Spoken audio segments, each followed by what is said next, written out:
మరొక breaking news అంతుంది మనకి. చిత్తూరు జిల్లా బంగారుపాలెంలోని మామిడి మార్కెట్ యార్డ్ వద్ద హై టెన్షన్ నెలకొంది. జగన్ రాకతో వైసీపీ శ్రేణులు భారీగా చేరుకున్నారు. ఆ బ్రేకింగ్ ఇప్పుడు మనం చూస్తున్నాం. మామిడి మార్కెట్ ను సందర్శించి రైతులతో జగన్ ముఖాముఖి కానున్నారు. జగన్ ను కలిసేందుకు వస్తున్న వైసీపీ శ్రేణులను పోలీసులు కట్టడి చేస్తున్నారు. ఇదేమి బహిరంగ సభ కాదని, రైతులతో మాట్లాడేందుకు మాత్రమే ఆయనకు అనుమతి ఉందని పోలీసులు చెప్తున్నారు. మార్కెట్ యార్డ్ దగ్గర పార్టీ జెండాలు ప్రదర్శించేందుకు అనుమతి లేదన్నారు. ఇప్పటికే బంగారుపాలెం వచ్చే అన్ని రూట్లలో చెక్ పోస్టులు ఏర్పాటు చేశారు. కౌగల్, బైరెడ్డిపల్లి, కరకుంట, మిట్టపల్లి దగ్గర పోలీసులు భారీగా మోహరించారు.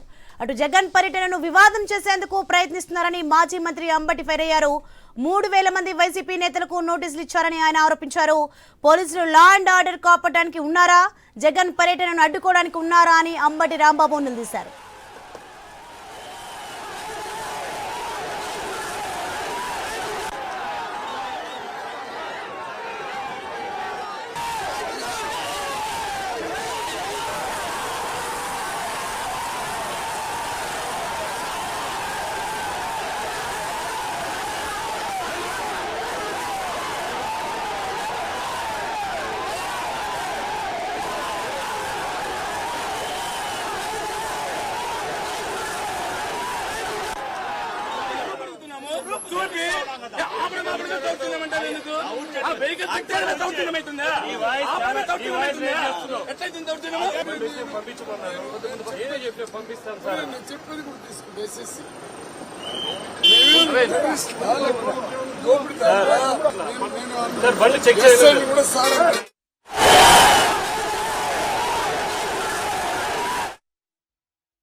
పోలీస్ యంత్రాంగం ఎందుకుంది?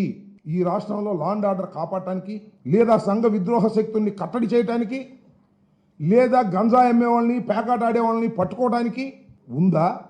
లేకపోతే కేవలం జగన్మోహన్ రెడ్డి గారి పర్యటనను జరగకోకుండా అడ్డుకోవడం కోసమే మీ పోలీస్ యంత్రాంగం ఉందా అనే దానికి సమాధానం చెప్పాలి. అసలు జగన్మోహన్ రెడ్డి గారు ఇంట్లోంచి బయటికి కదులుతున్నాడు అంటేనే మీ పోలీస్ యంత్రాంగం అంతా వచ్చి పడుతుంది. ఎన్ని వేల మంది పోలీసులు మీరు ఇవాళ ఈ బంగారుపాలెంలో పెట్టారు. ఇంట్లో వాడు బయటికి రావడానికి వీల్లేదు, హెలిప్యాడ్ దగ్గరికి వెళ్ళడానికి వీల్లేదు, మార్కెట్ యార్డ్ దగ్గరికి వెళ్ళడానికి వీల్లేదు, జగన్మోహన్ రెడ్డి గారిని చూడటానికి వీల్లేదు, జగన్మోహన్ రెడ్డి గారికి కాలు వెళ్తుంటే చెయ్యి ఊపడానికి వీల్లేదు అనేటువంటి పద్ధతుల్లో ఇంత నిర్బంధం ఎప్పుడైనా చూశారా మీరు అని అడుగుతా ఉన్నా. ఈ మీటింగ్కి వస్తేనంట ఎవడైనా జనాన్ని సమీకరిస్తేనంట రౌడీ షీట్ పెడతా అంట. జనాన్ని సమీకరించమని మేమేం చెప్పడంలో, జనాన్ని సమీకరించవలసినటువంటి అవసరమే జగన్మోహన్ రెడ్డికి లేదు, మా వైఎస్ఆర్ కాంగ్రెస్ పార్టీకి లేదు. పోలీస్ యంత్రాంగం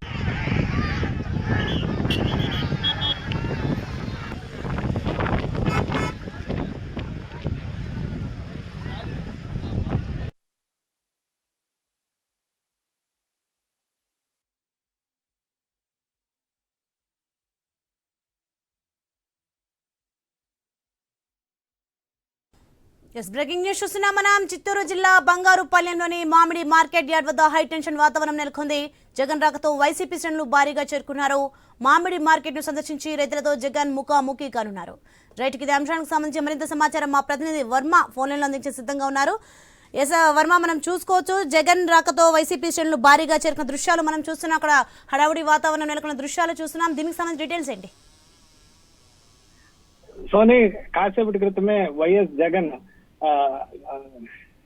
బంగారుపాలెంలోని మార్కెట్ యార్డుకు చేరుకున్నారు. ప్రస్తుతం ర్యాలీగా ఆయన హెలిప్యాడ్ నుంచి ర్యాలీగా వస్తున్న పరిస్థితి అయితే ఉంది. అయితే పోలీసు ఆంక్షల మధ్య వైఎస్ జగన్ పర్యటన అయితే కొనసాగుతోంది. అయితే మార్కెట్ యార్డు దగ్గర పోలీసులు బారికేట్లు ఏర్పాటు చేసినా కూడా పెద్ద సంఖ్యలో అక్కడికి చేరుకున్న కార్యకర్తలు, నాయకులు బారికేట్లు తోసుకొని మరీ కూడా మార్కెట్ లోకి వెళ్ళిపోయిన పరిస్థితి అయితే ఉంది. మార్కెట్ లో 500 మందికి పోలీసులు అనుమతిని చెప్పినప్పటికీ కూడా ప్రస్తుతం అక్కడ వేలాది సంఖ్యలో మార్కెట్ యార్డ్ లోకి ఈ కార్యకర్తలు వెళ్ళిపోయిన పరిస్థితి అయితే ఉందని చెప్పొచ్చు. అలాగే దారి పొడవునా కూడా పెద్ద సంఖ్యలో నాయకులు, కార్యకర్తలు కూడా వస్తున్న పరిస్థితి అయితే ఉందని చెప్పొచ్చు. ఇక మరి కాసేపట్లోనే రైతులతో ముఖాముఖి కార్యక్రమంలో వైఎస్ జగన్ పాల్గొంటారు. మామిడి రైతులు పతనానికి సంబంధించి రైతులకు పరామర్శ అందిస్తారు. ఇక వైఎస్ జగన్ రాక పర్యటన సందర్భంగా భారీగా ఏర్పాట్లు అయితే పోలీసులు చేసిన పరిస్థితి అయితే ఉంది. అడుగడుగున కూడా చెక్ పోస్టులు ఏర్పాటు చేశారు. బయట వాహనాలు గాని జన సమీకరణ జరగకుండా పోలీసులు శాయశక్తులా ప్రయత్నించినప్పటికీ కూడా పెద్ద సంఖ్యలో ఇక్కడ నాయకులు నాయకులు కార్యకర్తలు ఇక్కడ మార్కెట్ యార్డుకు చేరుకున్న పరిస్థితి అయితే ఉందని చెప్పొచ్చు. ఈ దశలో కొంచెం స్వల్పంగా లాఠీ చార్జ్ కూడా పోలీసులు చేయాల్సిన పరిస్థితి కూడా నెలకొన్న పరిస్థితి అయితే ఉంది. ప్రస్తుతం అయితే వైఎస్ జగన్ ఇక మరి కాసేపట్లోనే రైతులతో ముఖాముఖి కార్యక్రమంలో పాల్గొన్న పరిస్థితి అయితే పాల్గొంటున్న పరిస్థితి మరి కాసేపట్లోనే స్టార్ట్ అవబోతోంది. అనంతరం రైతుల పరామర్శ అనంతరం మీడియాను ఉద్దేశించి కూడా జగన్ మాట్లాడనున్నారు. అనంతరం తిరిగి హెలిప్యాడ్ కి చేరుకుని అక్కడి నుంచి బెంగళూరు వెళ్తారు. మొత్తం మీద జగన్ పర్యటన మాత్రం ఉత్కంఠ పర్యటన అయితే ప్రస్తుతం టెన్షన్ వాతావరణం మధ్యనే ప్రస్తుతం కొనసాగుతుందని చెప్పొచ్చు. ప్రస్తుతం మరి కాసేపట్లోనే మార్కెట్ యార్డుకు చేరుకొని ఆయన రైతుల్ని పరామర్శించనున్నారు. వర్మ, అలాగే పోలీసులు లా అండ్ ఆర్డర్ కాపాడడానికి ఉన్నారా లేక జగన్ పర్యటన అడ్డుకోవడానికి ఉన్నారా అని అంబటి రాంబాబు నిలదీస్తున్నారు. దీనికి సంబంధించి ఎలాంటి చర్యలు తీసుకునే అవకాశం ఉంది, ఏమైనా సమాచారం ఉందా? అయితే వైసీపీ నేతలు మాత్రం పోలీసు ఆంక్షల మధ్య వాళ్ళైతే తీవ్ర అభ్యంతరాలు అయితే వ్యక్తం చేస్తున్న పరిస్థితి అయితే ఉంది. ఎందుకంటే గతంలో కూడా అనేక సందర్భాల్లో ప్రతిపక్ష నాయకులు ఈ విధంగా రైతులని ఇతరత్ర పరామర్శలకు రావడం సహజం. అయితే ఇంత ఆంక్షలు ఎప్పుడు చూడలేదని చెప్తున్నారు. అడుగడుగున ముఖ్యంగా బారికేడ్ ఏదైతే బ్యానర్లు కూడా ఏదైతే మార్కెట్ యార్డ్ లో ఏర్పడిన బ్యానర్లు కూడా పోలీసుల దగ్గర నుండి స్వయంగా తొలగించిన పరిస్థితి అయితే ఉంది. దీనిపైన కూడా నాయకులు ఆగ్రహం వ్యక్తం చేస్తున్న పరిస్థితి అయితే ఉంది. అయితే దీన్ని పూర్తిగా కూటమి నేతల కుట్ర చేస్తున్నారంటూ కూడా వైసీపీ నేతలు ఆరోపిస్తున్నారు. గతంలో జగన్ ఏదైతే పరామర్శలకు భారీ సంఖ్యలో జనం వచ్చిన నేపథ్యంలో పోలీసులు చేత ఈ కూటమి ప్రభుత్వం ఆంక్షలు పెట్టించింది, జనం ఎక్కువ రాలేదని చూపించే విధంగా ప్రయత్నాలు చేస్తుందని చెప్పి ఆరోపిస్తున్నారు. అయితే దీన్ని కూటమి నేతలు గాని ప్రభుత్వం ఖండిస్తోంది. గతంలో దుర్ఘటనలు పునరావృతం కాకుండా చర్యలు చేసేందుకు భారీ భద్రత ఏర్పాట్లు చేసినట్లుగా కూడా చెప్తున్న పరిస్థితి అయితే ఉంది.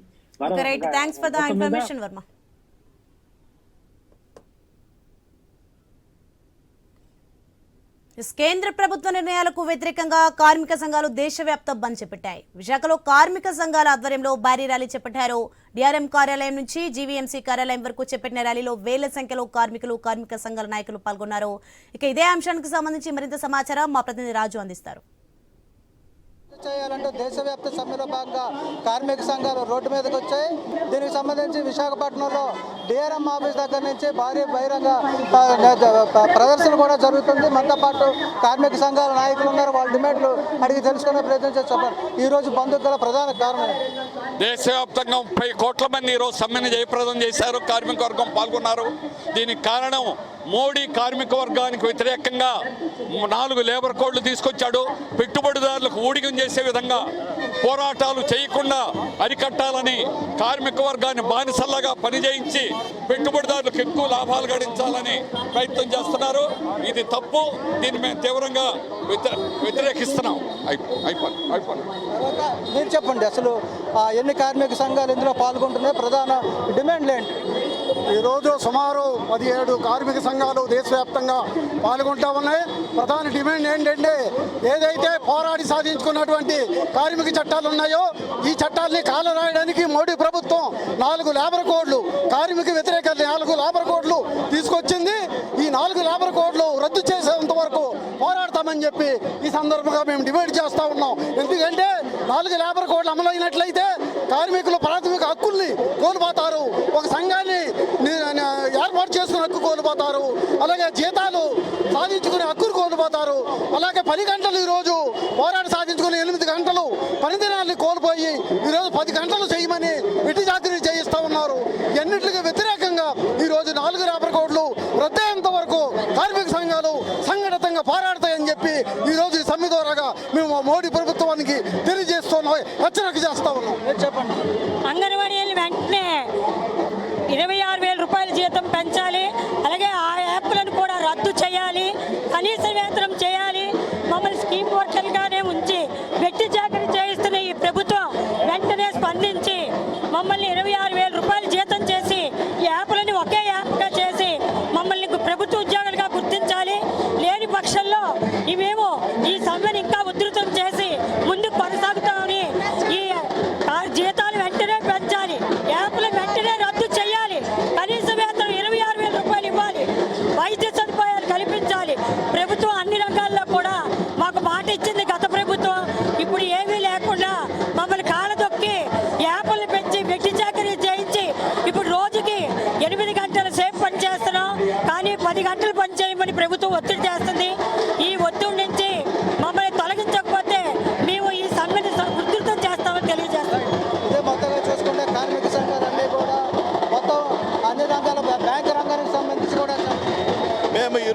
అఖిల భారత బ్యాంకు ఉద్యోగులు అందరం కూడా సమ్మెలో పాల్గొనడం జరిగింది.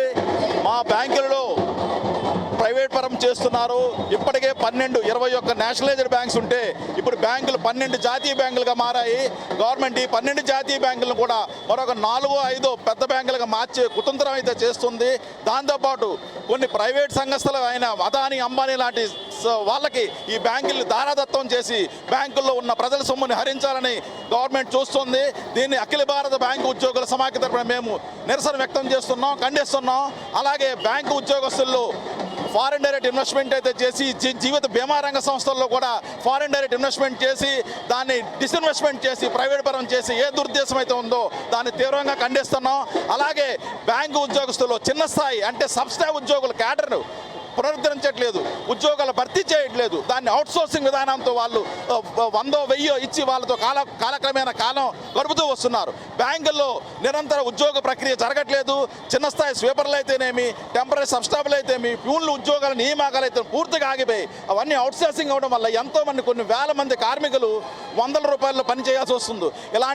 ఇలాంటి లేబర్ కోడ్స్ కూడా మమ్మల్ని నుంచి 29 లేబర్ కోడ్స్ ఏవైతే ఉన్నాయో అవన్నీ రూపుమాపి 3 లేబర్ లాస్గా మార్చి మా యొక్క లేబర్లు కార్మికుల యొక్క హక్కుల్ని ఏదైతే గవర్నమెంట్ హరిస్తుందో దీన్ని అన్ని సంఘాలు కూడా తీవ్రంగా ఖండిస్తున్నాయి. ఈరోజు దేశవ్యాప్తంగా అఖిల భారత బ్యాంకు ఉద్యోగులు ఈ సమ్మెలో పాల్గొని మేము అందరం విజయవంతం చేస్తున్నాం. మా అందరి డిమాండ్ ఒకటే, లేబర్ కోడ్స్ రద్దు చేయాలి. అలాగే ఏదైతే మాకు ఓల్డ్ పెన్షన్ స్కీమ్ ఉందో ఓల్డ్ పెన్షన్ స్కీమ్ రావాలి.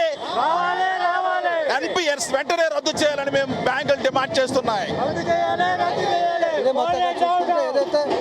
ఏదైతే మొత్తం లేబర్ కోడ్స్ తీసుకొచ్చిన కేంద్ర ప్రభుత్వం ఆ లేబర్ కోడ్స్ తీసుకొచ్చిన సంబంధించి కూడా దేశవ్యాప్తంగా కూడా ఈరోజు కార్మిక సంఘాలు, అంగన్వాడీలు, ఆయాలు దగ్గర నుంచి కూడా మున్సిపల్ వర్కర్ల దగ్గర నుంచి బ్యాంకు ఉద్యోగుల వరకు కార్మిక సంఘాలన్నీ కూడా ఏకమై ఈరోజు రోడ్డు మీదకి రావడం జరిగింది. ఈ నేపథ్యంలో తక్షణమే కేంద్ర ప్రభుత్వం లేబర్ కోడ్స్ రద్దు చేసి కార్మికులకు న్యాయం చేయాలి, కార్మికుల హక్కులు కాపాడాలని చెప్పి కూడా ఏకదాటిగా ఈరోజు రోడ్డు మీదకి అయితే కార్మికులు ఆందోళన చేస్తున్న పరిస్థితి. వీడియో జర్నలిస్ట్ స్వామితో రాజు, ఐ న్యూస్, విశాఖపట్నం.